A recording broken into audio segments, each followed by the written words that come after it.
Welcome back. Thank you for staying with the front row. We continue with our discussion, and I just want to sample one Blessed Gift's tweet, and he says, this is a good discussion. The government and other judicial institutions are doing the best to address the issues to do with the GBV, but unfortunately, some of these perpetrators still find a way to bend the law, and not forgetting the fact that customary law is equally a problem. This is your area. I'll let you handle that. Yeah, I think I would say that the court process has its weaknesses, and you know that especially in cases relating to gender-based violence, sometimes evidence is not very easy and watertight to come by, and so you find that some of the evidence that's presented to court may not be at the standard that is required for conviction. So you find that in those instances, someone may be released on that basis. And I think what Alberta was saying, does the community know, especially those who are victims, how do they ensure that they safeguard evidence that would then assist in the court process? But when it comes to customary law, I think we have a tendency within our system sometimes is to, our law sometimes goes ahead of culture. And in the sense that we are asking communities to adapt to something new, yet they are still in a different frame of mind on some of those issues. Yeah. And I think what needs to be done to address some of those concerns is that when laws are being crafted, there's a need to engage the public more. And our constitution now is very clear that public participation is really important, especially in developing law and policy, so that the community also understands why are we having this shift. Why is there a need to stop some kind of behavior? Why is FGM, for instance, bad? And so I think when communities are involved from the time of developing of the law, discussion on the law, until now enactment of the law, then the law becomes easily implemented, even by the community itself.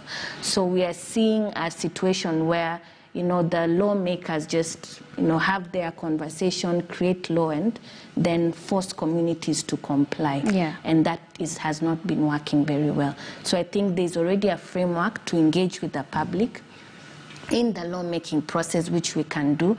And that way we can also change culture, because culture is not fixed. Culture is dynamic. It can change, and it has changed. And so with that approach, I think we can also kind of replace some of those harmful practices with practices that are beneficial. And we've seen in some communities, for instance, where FGM has been practiced, that they are now replacing the practice of FGM with, a ceremony for young girls. Yeah. So that then kind of symbolizes, the transition from, childhood into adulthood, but without the actual cut. Okay. So I think replacing some of these practices with, other new innovations that can fill in the gap so that the community can change its way of doing things is a good way to really have customary law kind of adopt to what we now call formal or state law. Okay, and Alberta, I want you to add your voice on this, because changing what my grandmother or someone's grandmother is thinking in the rural is not as easy. And let's not forget, there are police men and women there, but when you go to Rome, you do what the Romans do. So you tend to get sucked into the cultural beliefs. Is this where we play an important role as people? When you go there, you educate people. And how do we do it in a way that is so sensitive that we don't look like, we're not considering the cultural beliefs? So when we have the conversations, it's not that all, we start from then, of course, not all cultural practices or beliefs are wrong. Some of the ones that are good, are positive, we continue with that. Then you rightfully said, and not just the police, even in our media spaces, even in the meetings, at workspaces, even at the hospitals, rightfully, as you say, there's a lot of unconscious bias. So I could come here and we're having this discussion, but when I reach home, I beat my husband, for example, or I do not have provide equal opportunities for between my sons and my daughter, or things like that. So it's addressing their conscious bias, but also understanding that it is not an overnight things. These are social norms that we've grown up with. Yeah. So it's, for example, when we have the textbooks, when I was growing up, there was it Kamau, the driver, and I can't remember who it starts from there, you know, or when we buy the toys and it's a doll for me and an aeroplane for the boy, you're already telling him he can be an engineer, can be a pilot, but for me, it's the cooking set, you know. So it starts from that, you know, the education, the textbooks, the media. When we start saying, for example, Mpangwa Kando, you know, is the in thing and things like that. So you're already inculcating a certain behavior, you know, and I'll give you a rough example. When our neighboring president became a president, it was the grandmother of four has become president. We never hear grandfather of four has become a president. Yeah. So it's that daily conversations that we feed into ourselves, and then also tolerating violence and becoming bystanders. So it's, I could be this, I don't want to use the police because I think we bash them too hard. They do a good job. I could be this clinician, yeah, I work at the hospital. I could be this social worker, and I know everything else, and I've gone to school and I've done all this, but there's that unconscious bias that we need to address, you know. Understanding, for example, that, and I've seen it in different spaces. When we talked about, earlier you talked about people living with disabilities, and you'd see them being treated worse. Yes, they're more vulnerable to gender-based violence when you look at the cases and everything else. And so it's treating everyone, you know, and being deliberate on the inclusion and diversity, and understanding that it's not an overnight thing, but it's that conversation on a daily basis. So it starts from when you go to the workspace, Ashley, and you're having this press conversation and tea is brought, and you're there, and all the men look at you and they're waiting. He's called Dom. He's waiting for you to go and serve the tea. So it starts by breaking that day to day, and in that break time, you say, you know, it's okay for you to also serve me tea. Yeah, I know we're not equals. You're a man, you're a female, and there are things that are different, but there is equal opportunity, you know, so it starts from that. Sadly, people even go to an extent of quoting the Bible. That's how bad it is. Yes. So it's not just cultural practices. Totally agree. You see, earlier, there's a guy who talked about Masla, you know, in the documentary, and said, let's stop this. Even the kangaroo courts, even before COVID, you know, a child would get defiled, wazee watakaa, they'll sit and discuss, pass a got, you know, and all that. But later when this girl gets pregnant, that's when then you're brought for the client, you know, as a patient, and oh, let's follow up legally and things like that. So it's to understand that this is a human being and their human rights, and it's equal, and that apart from just church. So you'd go, as you say, even the Bible will quote, you know, and say that a woman does not stand, I think, on the roof and shout about the problems of a house. A woman is submissive. So you're there dying, you know, every day being beaten. You're facing all this violence, and you're not living because mwanamke do shikilia nyumba. And a lot, again, also from societal, you talked about stigma, you know, what kind of woman is this who lives as society? And you're treated differently. Or you're from a single mom and people treat you differently, you know, seriously, because of that. For example, in your dowry negotiation. And that's what then is every day there. So we also need to stop double talk. If this is the conversation we are having, it's hard. But when we also go to our own individual spaces, if I'm in a family meeting and someone has a black eye, and I know it's not from falling down the stairs, I should be bold enough to call it out, you know, and provide that support. So that's where we need to reach. If someone is not coming to work, or they're there and it's presentism, and you can tell that someone's performance, Alberta's performance has gone down. So, you know, being keen enough to say exactly what it is. We talked about mental issues earlier. It's really tough, both for service providers, but also the public. So it's being keen and deliberate, you know, to really address those issues and just call it out and ask for help or understanding where we do not. There's so much help around. And I like the fact that you brought around about the mental issue aspect. Maybe, Dr. Mbogo, you can tell us, when, for example, let me use my example. If I get violated by my husband, my spouse, or whoever it is, does it have a trickle-down effect, not just to my children, but even to the surrounding, my neighbors and my family? And so how do they deal with it too? Yeah, I think definitely does have an effect on, the immediate family and the rest of the family, because the physical violence in itself is accompanied by the mental or psychological violence. So I think we have in a lot of interventions when we do have, whether it's medical services, there's always a need to also have some form of psychosocial support being provided to victims of gender-based violence, as well as if it was a child, then the parents of the child and anyone else who may need that kind of support. So I think the need to access, all services holistically, so not just one form of it, is really important in terms of, kind of rehabilitating people out of it. Okay. Yeah. And the one thing that we've been talking about is the fact that there's going to be stigma. So then how do you accept them back to the community? Not just those that are victims, but even the perpetrators, because either way, they're going to come back to the community. So how do you differentiate it? Or, how do you handle it?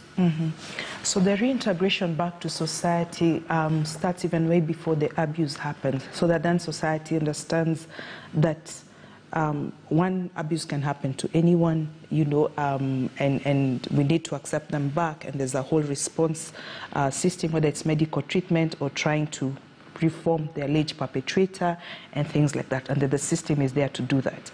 Now, through the support of social workers and different institutions that work together within the referral system, they're able to do the assessments, they're able to know when reintegration is okay and how then it's done. They're able, for example, to tell you whether it's not yet ready. So we have shelters, for example, when survivors are not ready to be back, and then as if the survivor is to be reintegrated back to the family, you also have the family being prepared. So it doesn't just happen overnight, depending on the social assessments. You have the shelter, or rather the community being prepared, or the family, but you also have the survivor being prepared for the same. Yeah. Sometimes it is not proper or timely to do it. So if a survivor might need follow-up not medical treatment, like education.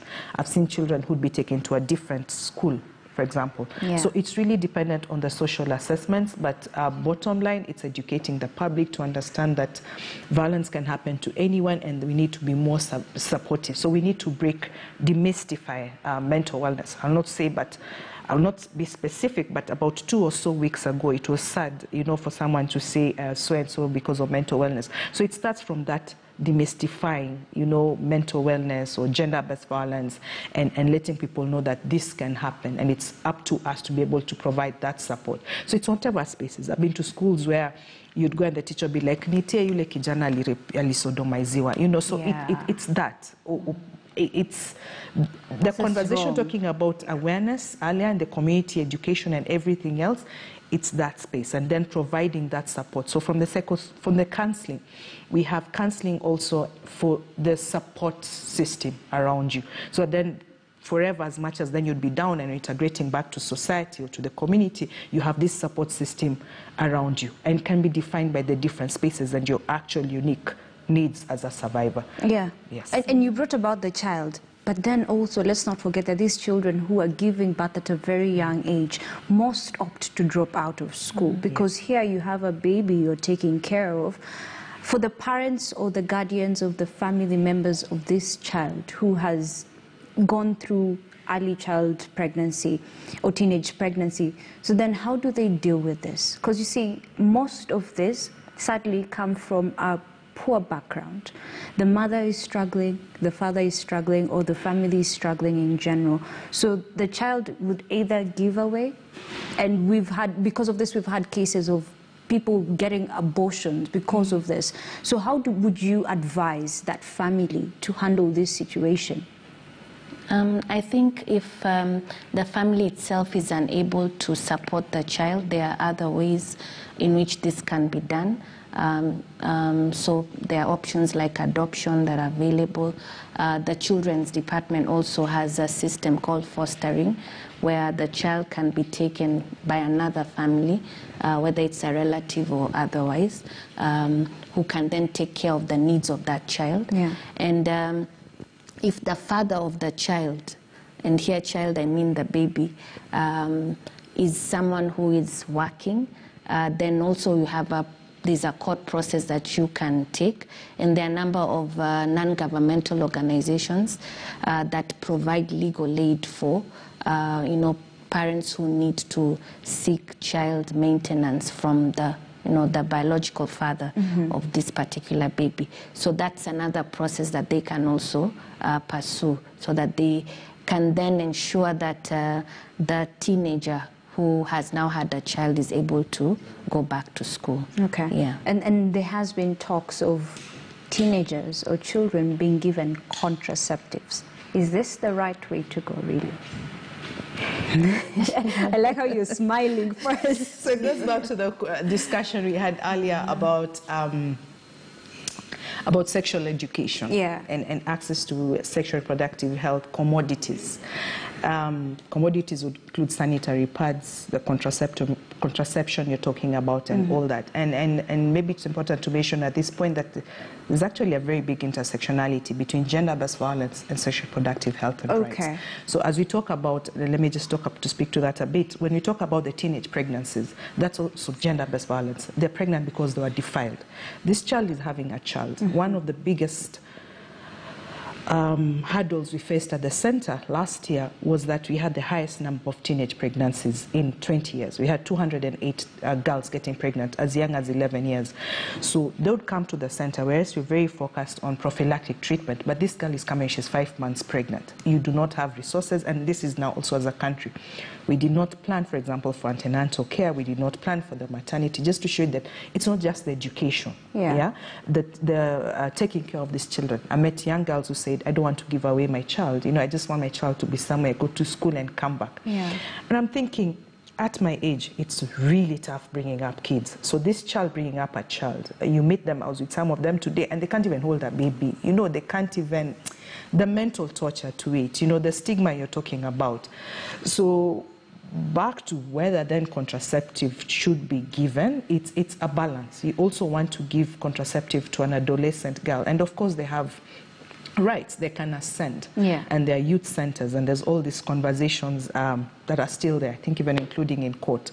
So it's really a balance between, everything else, this moral religious Kenya that we have, and provision of contraceptive to children, and specifically adolescent girls, vis-a-vis what is really happening. When you look at the HIV/AIDS infections, it's really gone lower, the age of infection.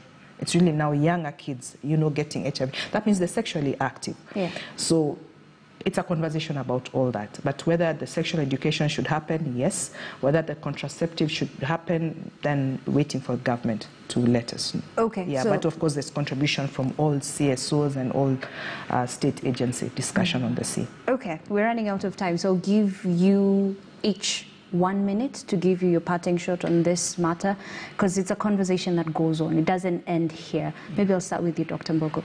I think the importance of us taking personal responsibility. So in terms of reporting, or if you have a friend or a neighbor who has faced any form of gender-based violence, what are you doing about it? I think that is a challenge that I would give, that we also need to be more sensitive to those around us, and not say it's the state or it's non-state actors, that's their work, but then take our own personal responsibility to bring about the change that we want to see. Okay, Alberta, your parting shot. The space of gender-based violence is tough. I mean, it's really draining.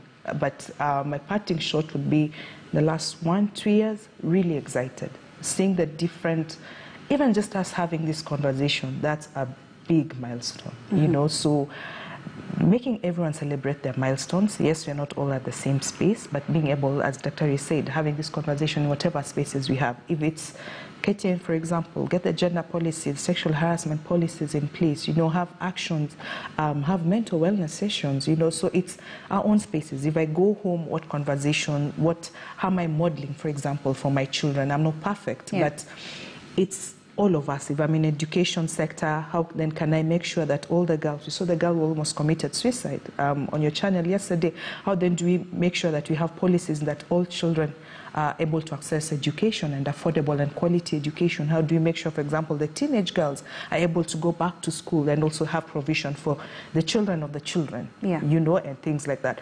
So the laws, how do we make it really happen? We talked about the implementation, the response system. So it's just, what I say, everyone just to do their job and to do it well. All right, that's a really good place to end it. Thank you very much, Alberta Wambua, who's the Executive Director, Gender Violence Recovery Center, and Dr. Annette Mbogo, Executive Director, Kituo cha Sheria. Of course, unfortunately, we could not have Kate Maina Voli, who is the County Director of Plan International, because of connection problems.